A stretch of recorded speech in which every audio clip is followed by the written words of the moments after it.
Welcome back to my darkroom.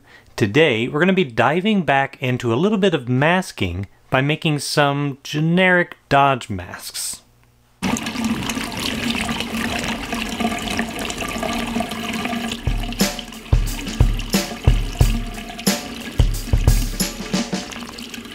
Unlike a image-specific mask, like an unsharp mask, that's only used for the negative that it's made for, a dodge mask is more generalized. You can use them over and over, different images, move them around. We're going to be making a couple here, and then you can use just an afternoon, make a bunch, and then kind of store them away, use them as needed. Now, dodging itself just means you're going to be holding back light when you make the print under your enlarger so that certain areas are lighter than if you did nothing at all. A dodge mask is just a way to do that repeatably and reliably. Now, not every image is going to need a dodge mask. You can dodge an image, a single print, probably with your hands or tools, all on your own, and you're done. But I have to make editions that I send out to galleries and whatnot, and they all want to look the same. Or you might be making a photo book or a zine or who knows what. But a dodge mask is just going to make that repeatability easier and more consistent. They're easy to make.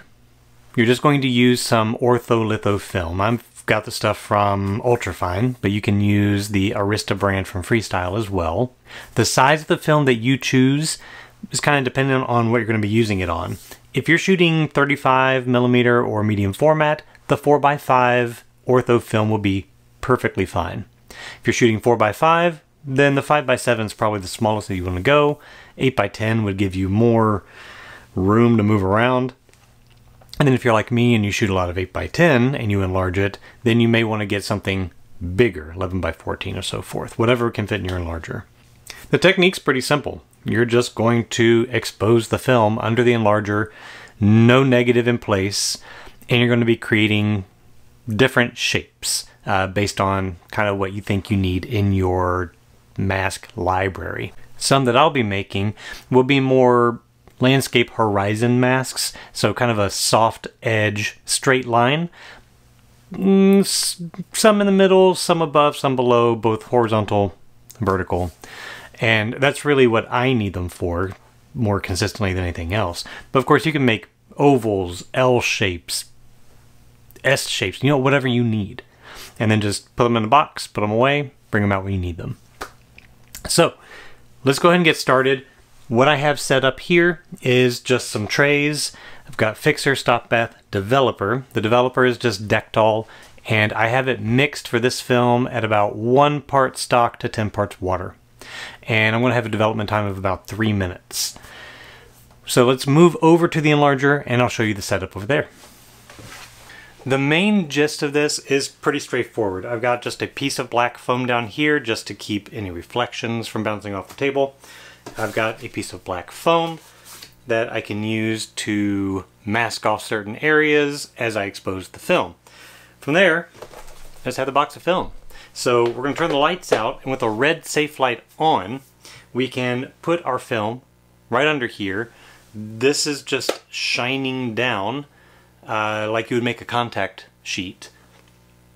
And I've got a timer. I'm going to set it around 4 seconds as just a guesstimate.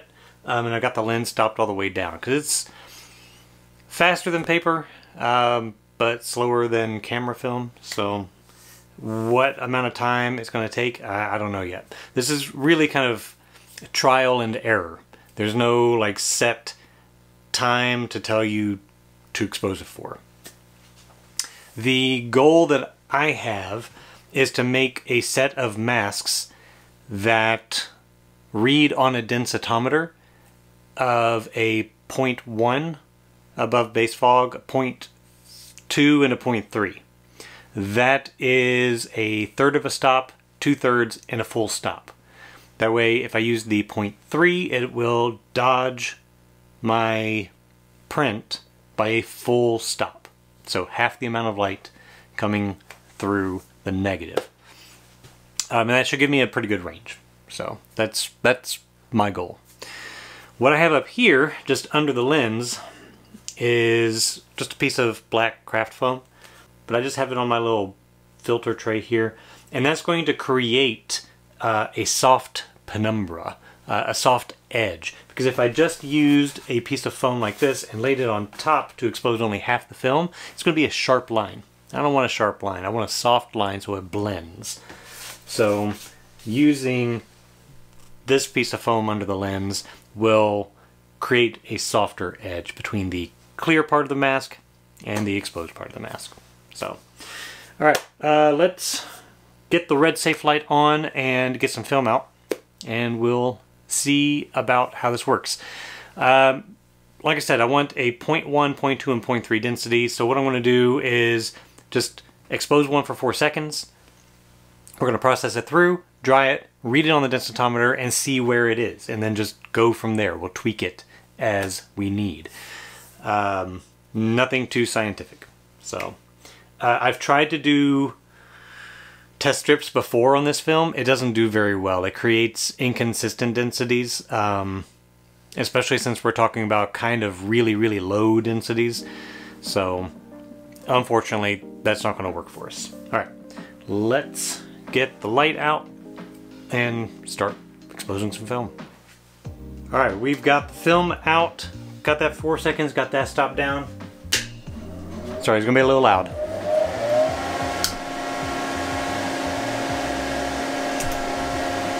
All right. So we've got a horizon line about 2/3 of the way. So let's go process it.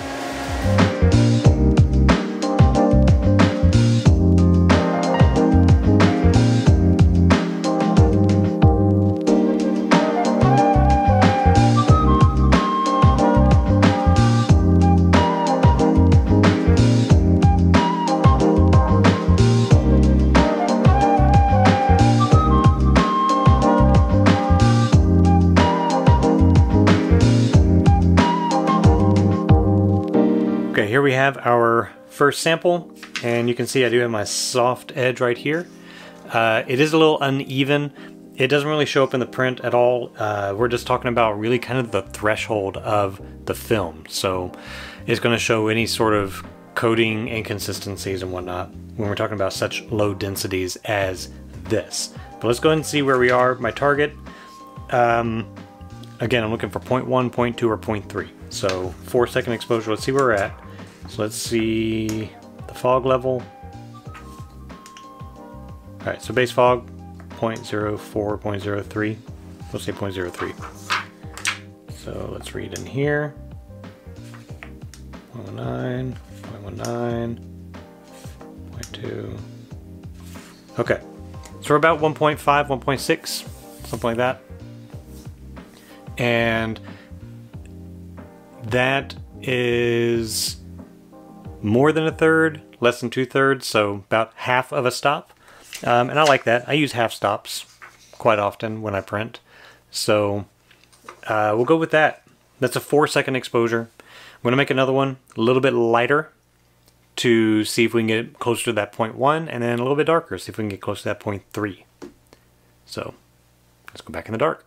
Okay, so this is not the next attempt. This is actually maybe 2 attempts later, 3 attempts later actually, because I cut the time in half at 2 seconds, and that was way too much. So then I went to 3 seconds, 3 seconds, not nearly enough.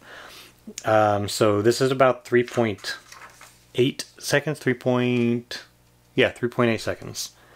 So let's see where we're at. Okay, again, got a base around 0.04. And I'm using the Printilizer densitometer, which is available now, I believe. All right, we are...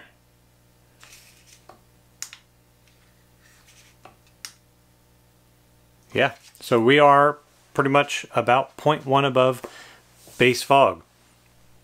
So this is my third of a stop. Then I've got my half of a stop. So now I need my full stop. So let's go back and make one more.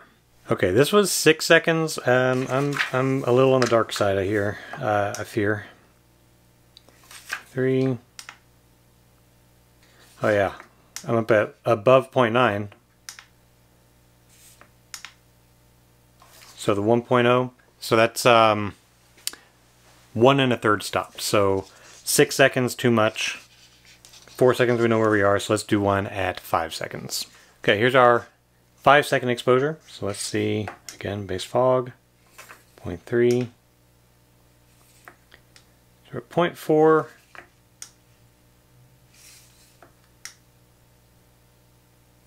Just a little high. Tiny bit over a full stop, but close enough that any more fine tuning will probably just get like splitting hairs. So I've got kind of my third, half, 2/3, and then full stop equivalents. So 5, 4, 3.8 seconds. I'll go back and I'll make a bunch of these, but let's talk about how they're used before we do that. So I'm going to grab a negative, put in the negative carrier, and then we'll look at how we go about applying these. All right, so this is how this would be used. So I've got my negative in the negative carrier. It's a landscape. You can see that we have quite a bit of cloud detail up here. It was an overcast day. I've got the mountains. When I've printed this, I've had to burn the sky quite a bit, or you can print longer and dodge the foreground, either way. The mask is going to allow me, and you would go through and pick one that works kind of the best. So in this case, this would be the 1 stop. And you would take this and just kind of line it up with where you want it to go. In this case, probably, I don't want it like going into the sky area, because then I get a light area into the mountaintop, like a halo, and I don't want that. So I'm going to kind of put it in about like that. And then I'll tape that into place, just tape it to the negative carrier. And now, when I make the print, I'll print longer for the sky. That'll print through and make the ground take longer to print up. So it starts to equalize my exposures between the top half and bottom half of the image. So simple enough. And of course you can make these different shapes. If I had, in this case, I mean, it's a horizon, so my straight line across works pretty well. But if I had a bunch of images that had hills, singular hills, or trees, or I don't know what, all sorts of different things, then you can make different shapes. You can make ovals, circles. The world is your oyster, right? Just go through, find the shape that you need, make it, make them in different densities, and you got yourself a library. So let's go back and sum up a little bit. And it's as easy as that. So now, with the mask over the negative, it's just a simple matter of making the print. Is it exact? No, it's going to be pretty close though, and of course you can fine-tune them any way that you want. If it is an image-specific mask, just keep them together with the negative. You don't have to worry about finding it, locating it, and all that. So easy to do. Take a day, an afternoon, whatever. Make a few if you find that you need them. And I think you'll find it makes your printing easier, more consistent, and more enjoyable. And that's really the point. You want to enjoy your time in the darkroom. So thanks for watching. If you want to help support this channel, you can go to the members tab if you want to be a sustaining member. That does help keep this channel going. Or if you just enjoy the video and you want to give me a roll of film to do something in the future, then you can go down to the super thanks down there, and that will give you an amount that you can just send to me, and we'll use it on this channel in some way. Otherwise, you can go and get a t-shirt, you can get a composition frame, anything like that from the link down below. It is appreciated, it is used to make this channel better. So thanks again, we'll see you next time.